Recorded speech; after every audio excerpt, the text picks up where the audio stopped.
Thank you so much for that really kind introduction. Yeah, thank you, thank you. So I'm very excited to be here. I'm sorry that my video doesn't seem to be working. I thought it was working when I first joined, but now it's telling me it's not. But I'll try to be animated via voice to make up for that. So I'm going to be speaking today about managing pain in patients being treated for opioid use disorder. Slide, please. And so I just have a couple of slides that I included here as part of the SAMHSA grant because I am supported through the Opioid Response Network through SAMHSA's State Targeted Response Technical Assistance Grant.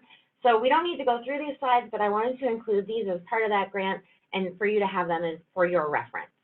Next slide, please. Here's another slide about that grant and what the grant offers. Next slide, please. And a little more information about how to contact people working at the grant to reach out to your local hub. So I encourage you to do that if you have need. Next slide, please. Thank you. So we are going to talk about a few things today. So there are so many things we could talk about in this area, but I wanted to focus on a few things. So the first thing we're going to focus on is management of acute pain in patients with opioid use disorder. We're going to talk about people who have acute pain with opioid use disorder who are not being treated currently, who are on methadone therapy, or who are on buprenorphine therapy. And we'll also briefly talk about management of pain in patients with opioid use disorder prior to planned and even unplanned surgical procedures. So a lot of things there. We'll then move over and talk a little bit about the links between pain, opioid use disorder, and mental illness. And I have some, I don't know, astounding to me anyway, statistics to share with you.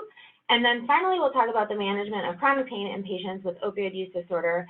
And this is plus or minus being treated for the opioid use disorder, so using medications for opioid use disorder, or MOUD.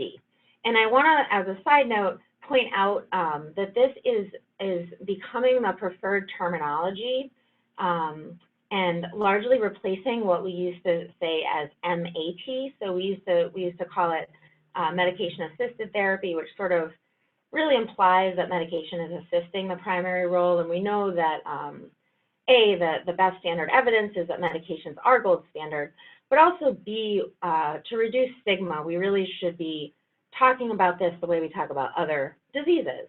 So when we talk about diabetes, we talk about treatment for diabetes or medications for diabetes. And when we talk about opioid use disorder, we should be talking about medications for opioid use disorder. And then finally, we will talk about patients who want to taper off buprenorphine and treat their pain. So a lot to talk about today. And then at the end, we should hopefully have time for any questions or thoughts that you have. Next slide, please.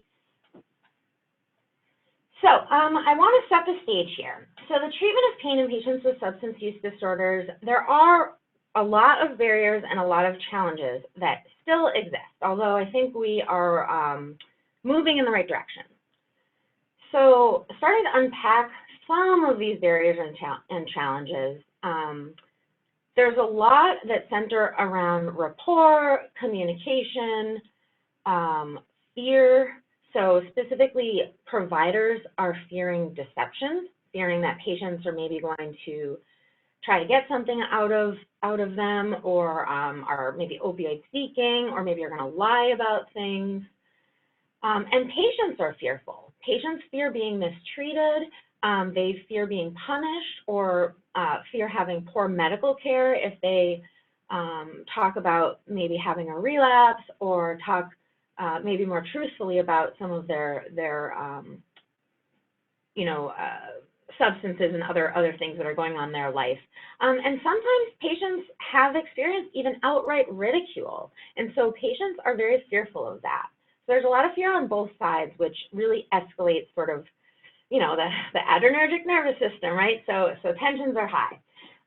Also, as humans, we tend to sort of avoid looking for problems if we know that we don't have a lot of solutions for those problems.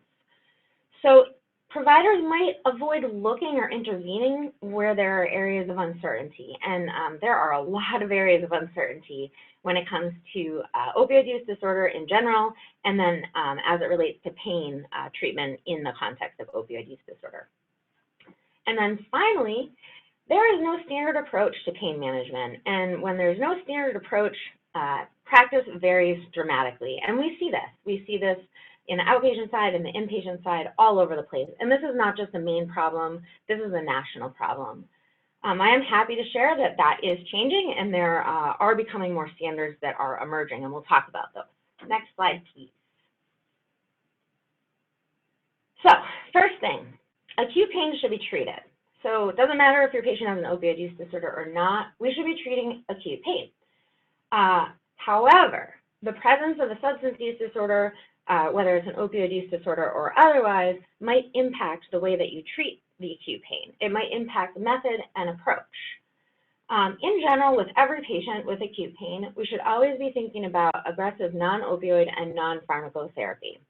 So thinking about the appropriateness and utility of drugs like NSAIDs, acetaminophen, certainly topical agents, but also important non-pharmacotherapy options, acupuncture, massage therapy, Reiki, mindfulness, etc. We know that anxiety can increase pain, so it's really important to reassure patients that their pain will be managed. So you are partnering with them and their pain will be managed. Maybe not with opioids, but it's not just going to be ignored, right? It's not either opioids or nothing. Moderate to severe acute pain usually does require opioids, not always, but often. And it's important to remember that patients who are on buprenorphine or methadone for opioid use disorder, that maintenance dose, that chronic pharmacotherapy or medication for opioid use disorder will not treat the acute pain. However, it should not be discontinued. It needs to be continued. That's the sort of standard therapy. If we discontinue the drug, then we're going to have more pain because the patient's then also going to have pain associated with withdrawal. There are things we can do to manipulate the buprenorphine and methadone, for example, splitting the dosing up, and we'll talk about that in a little bit. It's also important to understand that opioids do not feed the addiction. So again, if a patient is in acute pain, or if a patient is having, acute surgical pain because they were just cut open, it's important to treat that pain. We know that there's an increased risk of relapse when we don't adequately treat pain in patients with opioid use disorder. And giving opioids to treat acute pain is in the patient's best interest rather than the other way. So again, it's really important to understand that opioids don't feed the addiction, rather inadequate acute pain management increases the risk of relapse. That's a really important point. Next slide, please.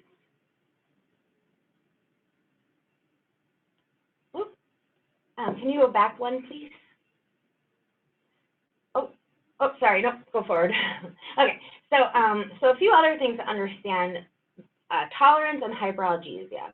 So remembering that higher opioid doses and more frequent administration are generally going to be needed in patients with acute pain who have an opioid use disorder, right? Because patients who have an opioid use disorder have a pretty significant opioid tolerance. We see this all over the place. Just one example of this is a paper that looked at women who were receiving opioids, who are on chronic methadone therapy for opioid use disorder and were receiving oxycodone specifically around their C-section procedure. And what they found, which makes sense if you consider the fact that these patients had a higher tolerance, is that patients who are on methadone required about 50 to 70% more oxycodone. And that's on top of the chronic daily methadone, right? So that's a little counterintuitive until you consider the fact that this patient has a very high level of tolerance. The other thing to remember that is going to lead to patients with opioid use disorder, or just patients who are on chronic opioids in general, to need higher doses for pain often, is hyperalgesia. So hyperalgesia is a phenomenon where patients have a reduced tolerance for a given painful stimulus. So if a patient, so this is another counterintuitive thing, right? Because you would think, it would make sense that a patient who is on opioids and have a painful stimulus would feel less pain. But we're actually realizing chronic opioid therapy leading to hyperalgesia makes it so that patients who are on chronic opioid therapy, and that includes, so really any chronic opioid therapy, those patients actually experience more pain, not less pain. And that's the phenomenon of hyperalgesia. What that means long-term is that oftentimes patients are going to be better off tapering down on their opioids, which is it's a tough, again, this is very counterintuitive, so you have to have a good conversation with patients about that. But what it means on the inpatient side, or maybe on the acute pain side, is that if we need to treat acute pain with opioids, like we have a surgical procedure, we're going to need to expect that these patients are going to need higher doses. And we see this in many different studies. We see this phenomenon when looking at matched peers. You see this phenomenon of hyperalgesia when you compare siblings, one with opioid use disorder, one without. There is some emerging evidence that drugs like gabapentinoids or even alpha-2 agonists like clonidine might help reduce some of this opioid-induced hyperalgesia. So stay tuned for that. And again, with chronic pain, not acute pain, the solution to hyperalgesia is actually reducing the opioid dose. Next slide, please. So many non-opioid options. I wanted to just have this in here for you to have in your armamentarium. So lots of non-pharma. I mentioned some of them earlier. We can't forget about the basics, right? Like heat, ice, rest. Physical therapists are our friends. I love physical therapists. They're fantastic. We should use them more. Massage can be really beneficial depending on the type of pain and what's going on, but like back pain in particular. Acupuncture has a lot of good evidence. Reiki has some evidence. That one is usually, depends on, some patients love it. Other patients don't find it useful, so that you have to kind of feel out your patient there. Meditation and mindfulness, there's a lot of evidence now coming out about the role of those things in patients with chronic pain. And there are many more. This is just a small list of things that can help people with pain that are non-pharmacotherapy. But sometimes we need medications. So if we have an inpatient, we can't forget about things like epidurals or other peripheral nerve blocks. And we even are using ketamine now for the treatment of pain in our inpatients sometimes. So these are usually patients that are post-op in most cases. We can't forget about topical agents. So there are a lot of different types. You've got lidocaine patches. Those can be really effective for local pain, particularly neuropathic pain, but other types of pain as well. I think they're worth a shot with back pain. They don't always work, but it's worth a try. There are NSAID creams that can be useful for certain types of pain, particularly if they're more localized, like unilateral knee osteoarthritis. You've got menthol balm and even capsaicin cream for neuropathic pain. We can't forget about gabapentinoids or antidepressants, and specifically with antidepressants, they need to be the ones that have noradrenergic activity as well. So we're looking at TCAs or SNRIs. In general, I lean more towards SNRIs from a tolerability and safety perspective. But if you have a young, otherwise healthy person who's not on methadone, a TCA might be reasonable. I would be concerned about TCAs with methadone, of course, because of cardiotoxicity. Can't forget about good old NSAIDs, good old acetaminophen. And yes, we can use those together. They're best used together by staggering them. So take a dose every 4 hours and alternate between the two of them, because then you get peak levels and trough levels at the same time. So peak of one and trough of the other. But you can take them together. I get that question a lot. Then I want to share a little bit of evidence here about how these drugs relate to opioids from an efficacy perspective, because this is a little counterintuitive too, right? So it turns out a couple great studies, one in acute lower extremity pain, one dose of ibuprofen 400 plus acetaminophen 1,000 milligrams, so one dose of those two things, was equivalent to an oxycodone acetaminophen tablet or a hydrocodone acetaminophen tablet or a Tylenol number 3, so codeine acetaminophen tablet. So that's really exciting. An NSAID plus acetaminophen is equivalent to an opioid plus acetaminophen. That's cool. And 400 milligrams really is not that high of a dose of ibuprofen. Second study looking at post-op dental pain found that ibuprofen plus acetaminophen, again, is more effective. So this one was more effective than hydrocodone plus acetaminophen. That's impressive and important to consider. Next slide, please. So I just want to briefly provide you some information about the legality around the use of buprenorphine on the inpatient setting.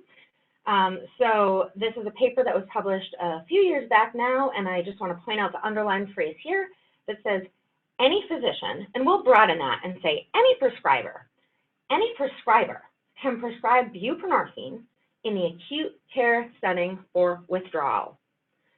So if the patient is brought to the hospital for an indication that is not directly basically for opioid use disorder, then you can give them medications that will treat subsequent effects. So for example, if you have a patient that comes into the hospital for acute endocarditis, even if that endocarditis is directly related to injection of drugs, that person is still able to receive buprenorphine from any prescriber, regardless of X wavering, to treat their withdrawal symptoms. Next slide, please. So a little more clarification here. So this is from the Opioid Treatment Program Certification Rules and Regulations, and you can see here, certification is not required for patients who are admitted to a hospital for the treatment of medical conditions other than opioid use disorder. And again, even if it's a medical condition related to the opioid use disorder, it's still okay to give this medication if they were not admitted solely because of opioid use disorder. Next slide, please. And then one final thing, another regulation to sort of just bring this home. So again, this section is not intended to impose any limitations for people to maintain or detoxify a person as adjunct to medical or surgical treatment of conditions other than directly that addiction, that opioid use disorder. Next slide, please. So how do you approach acute pain in a patient on buprenorphine? First thing, verify the home dose and then continue it as prescribed. If you have mild to moderate pain, split that dose up. Take that total daily dose, split it up every 6 or every 8 hours. Usually with buprenorphine, every 6 works out well math-wise, but not always. And then add other agents, add other non-opioids, acetaminophen or NSAIDs. With moderate to severe pain, use opioids in addition to those non-opioids, and consider other agents as well, like nerve blocks, topical agents, etc. Also consider ketamine, depending on your facility and what sort of monitoring you have in place. If a patient has moderate to severe pain and they are so they're already on buprenorphine, as in this case, it is now emerging that the preferred approach is to treat through, so treat on top of the buprenorphine with additional short-acting opioids. And remember, those additional short-acting opioids are going to need to be higher than normal doses, not only because of tolerance and hyperalgesia, but because you also have buprenorphine occupying some of those receptors. How can we get away with this? Because we all learned buprenorphine binds very, very tightly to that mu receptor. Well, we can get away with this because we know that doses of 8 to 16 milligrams actually only block the majority, but not all, not 100% of our mu receptors.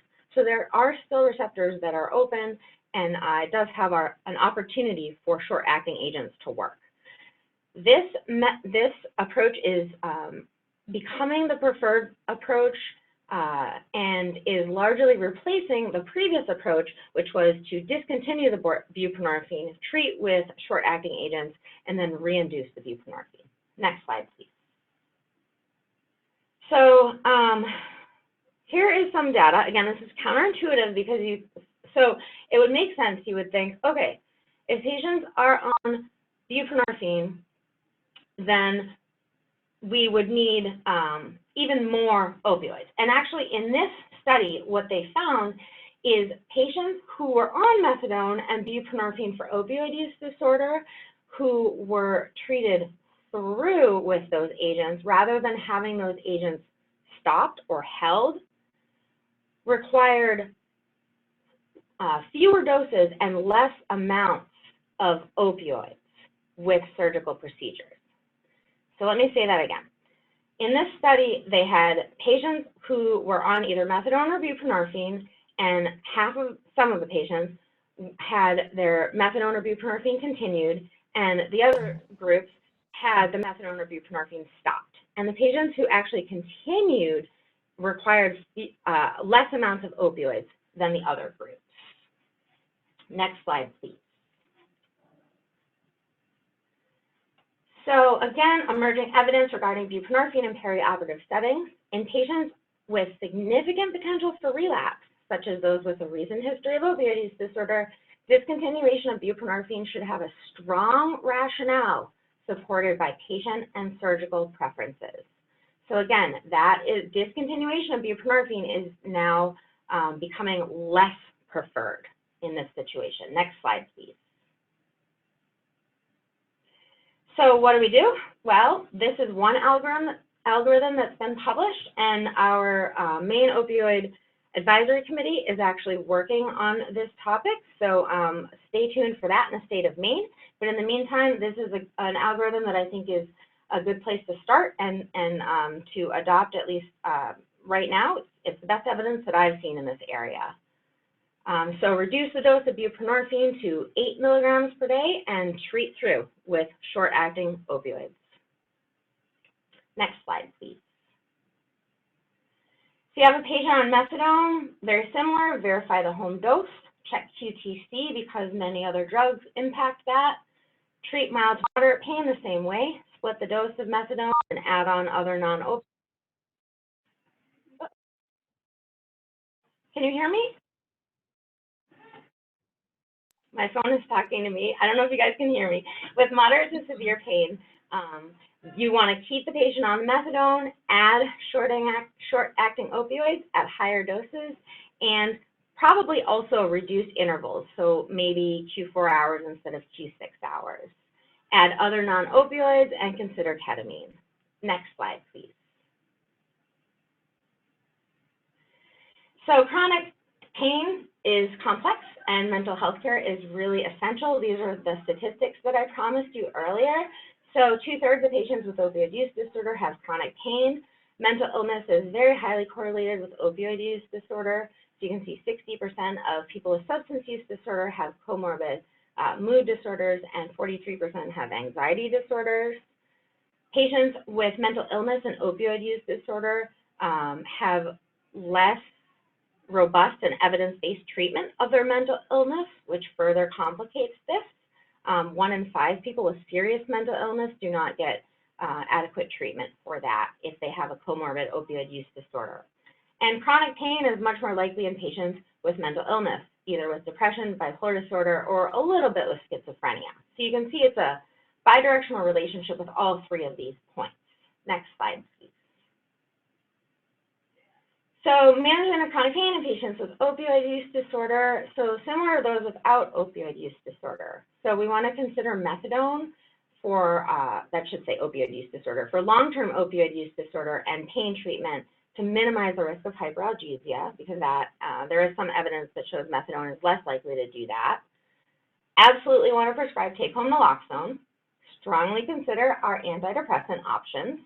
But of course, we want to avoid those in patients with bipolar disorder, and we want to be careful about any sort of suicidal ideation, particularly when using TCAs. It's important to focus on function rather than numeric goals. So instead of getting pain from 5 to 1 or 5 to 0, focus on what is the pain preventing you from doing and how can we get you able to do those things, like climb that flight of stairs or get on the floor to play with your grandkids. Engage that patient in therapy and focus on mindfulness or cognitive behavioral therapy or both. And keep that patient engaged in care. Even if a relapse occurs, it's so important to keep that patient engaged in care. Next slide, please. So this is the one that I found astounding. More than half of the opioids in this country are given to people with mental illness. People with mental illness only make up 16% of the population, but receive 51.4% of opioid prescriptions. That's astounding to me. Next slide, please. So a little bit of data with regard to that. I won't go into this, but you have the slides here, and it's there for you for your enjoyment. Next slide, please. And that is all I have. So I welcome any questions if we have time.